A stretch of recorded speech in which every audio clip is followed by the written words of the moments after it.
Tonight, at some point after midnight, your eyes are going to open in the dark. Maybe this already happens to you. You wake. The room is black. The clock glows 3 a.m., and something in your chest goes tight because you have to be up in 4 hours and your body has failed you again. You call it insomnia. You call it stress, or too much screen time, or just getting older. But the real answer is far stranger. You are not broken. You are not bad at sleeping. That waking in the dark is not a glitch. It is a memory. It is the ghost of something human beings did on purpose, every single night, for thousands of years. And somewhere along the way, you were taught to be afraid of it. Your ancestors had a name for the sleep you are having right now. They had 2 names, actually. And once you know them, you will never look at 3 a.m. the same way again.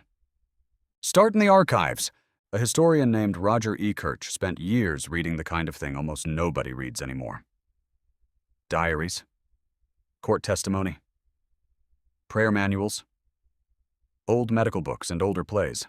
He was not even looking for sleep at first, but the same strange phrase kept surfacing in text after text, century after century. First, sleep. And a little further along, its partner. Second, sleep. At first, it looked like nothing. Then, he found it again and again. Hundreds of references. Then more than 1,000 across languages and across centuries. He had stumbled onto a forgotten way of sleeping. Here is what the records describe. People went to bed not long after dark. They slept hard for 3 or 4 hours. The first sleep. Then, near midnight, they woke. Not by accident. Not in distress. They simply surfaced, the way you surface now, except nothing about it frightened them. Because they expected it. What did they do in the darkness between? This is the part that lingers. In that quiet hour, people prayed. They lay in the warmth and talked softly to whoever shared the bed. They turned over the day. Some rose to tend the fire, or check on the animals, or slip next door and sit with a neighbor. Physicians of the era even advised that this hour, rested and unhurried, was the best moment for a couple to conceive a child.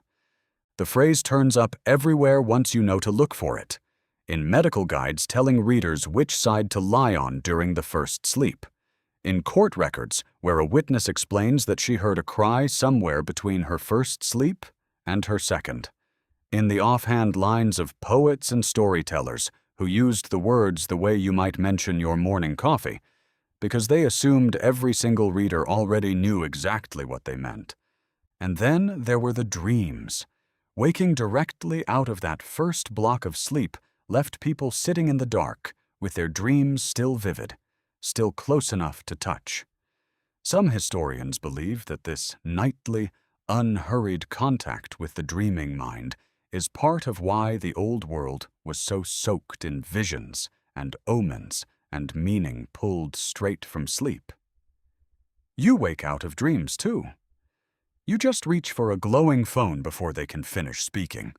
Then, an hour or 2 later, they lay back down, and the second sleep carried them gently to dawn. That was normal. Not for a handful of people.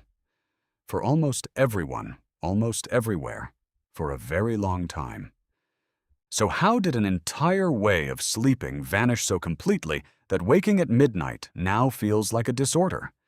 To answer that, leave the archive and step into a laboratory. In the early 1990s, a psychiatrist named Thomas Ware, working at the National Institute of Mental Health, had a simple question. Modern humans are soaked in artificial light from the moment they wake to the moment they close their eyes. What would happen if you took all of it away? So he tried it. He had volunteers live for a month in 14 hours of darkness every night, roughly the length of a long winter night in the world before electricity. No lamps, no screens, no glow, just dark. At first, they slept in one long block and paid down the exhaustion that modern people carry everywhere. But after a few weeks, something remarkable happened. Their sleep quietly broke in two. They would sleep for several hours, wake for a calm interval in the middle of the night, then sink into a second sleep until morning. Ver had recreated entirely by accident the exact pattern buried in Ekirch's old diaries. 2 sleeps. A waking in between. And that waking was nothing like lying awake at 3 a.m. today. Ver tested the volunteers' blood, and he found something telling. During that middle-of-the-night interval, their bodies were releasing high levels of prolactin, the same calming hormone that keeps a hen settled and serene as she sits on her eggs for hours on end. The volunteers did not report anxiety. They reported something closer to meditation. A quiet, drifting, half-lit peace that ordinary modern life almost never hands you. Sit with that for a moment. The state your ancestors entered every single night, the one you have been told is a problem to be fixed, may have been one of the most peaceful states a human being can feel. So the story seems simple.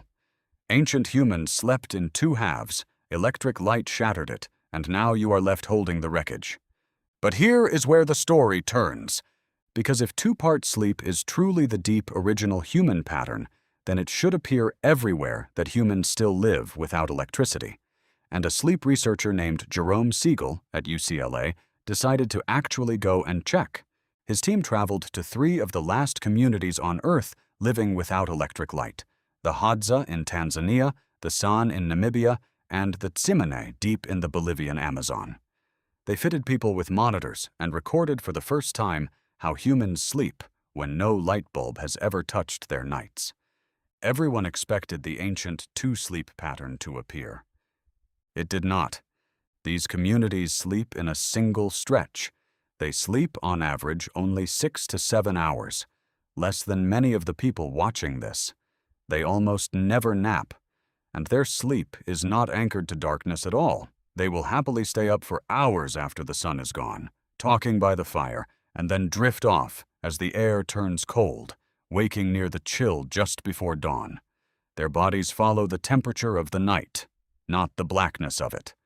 So what does that do to the first sleep and the second sleep? It means the truth is stranger than a lost golden age.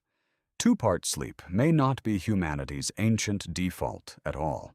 It may belong to one very particular world, the long, cold, candle-poor winters of old Europe, where night could swallow 14 hours and no ordinary person could afford enough fire and light to fill them. Hand a human being 14 empty hours of darkness, and sleep stretches out to fit, splitting in half with a quiet clearing in the middle.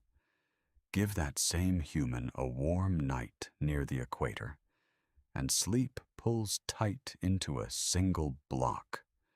Which brings you to the real revelation, the one almost nobody bothers to say out loud. There is no single natural way for a human to sleep. Your sleep was never one fixed thing. It bends around light and cold, firelight and season and fear. It stretched long in winter and shrank in summer. It broke into pieces in a freezing stone house and held together under a tropical sky. The one shape it was never built to hold is the shape you now demand of it every night. A rigid 8-hour block, entered exactly on command, exited precisely by an alarm. That block is not ancient wisdom. That block is the strange new thing. So follow what happened next. The light bulb arrived and gas lamps before it, and slowly the night began to shrink. Evenings filled up with light and stretched later and later. Bedtimes slid. The enormous darkness that once held 2 separate sleeps simply collapsed in on itself. There was no more room for a waking hour, so the waking hour got squeezed out of the night entirely. And listen to the language. Do you know when the phrases first sleep and second sleep disappeared? Words so ordinary that people had used them for centuries without a second thought quietly fell out of everyday speech in the late 1800s. right as artificial light spread across the world. A whole vocabulary for the night went dark at the very moment the night itself lit up. There is one more piece. The 8-hour block was not discovered inside the human body. It was scheduled onto it. The factory, the clock, the fixed shift, the alarm. A world built on selling your hours needed your sleep to arrive in one neat, predictable brick. So the single block became the ideal. And what had been the most normal thing in the world became a symptom. The hour your ancestors saved for prayer, for talk, for dreaming, for love, became the hour you save for panic. And the panic is the cruelest part, because the fear itself is the trap. Lie there convinced that something is wrong, and your body floods with cortisol, the stress hormone. And cortisol exists to keep you alert, awake, scanning the dark for danger. The more afraid you are of being awake, the more sharply awake you become. You have taken an ordinary crossing of the night and turned it into an emergency. Your ancestors never felt that fear. Not because they were stronger than you, because for them, being awake at midnight was not a failure at anything at all. It was simply the middle of the night. An old, familiar room they passed through on the way to morning. You still pass through that same room. You were only ever told that it was haunted. So tonight, when your eyes open in the dark, and some night soon they will, try to remember what that hour used to be. Not a symptom, not a broken night, not proof that something is wrong with you. Just the other half of an old rhythm, the one your species carried for longer than it has carried almost anything else. The dark was never your enemy. It was only ever the other half of the night, waiting patiently for you to stop being afraid of it.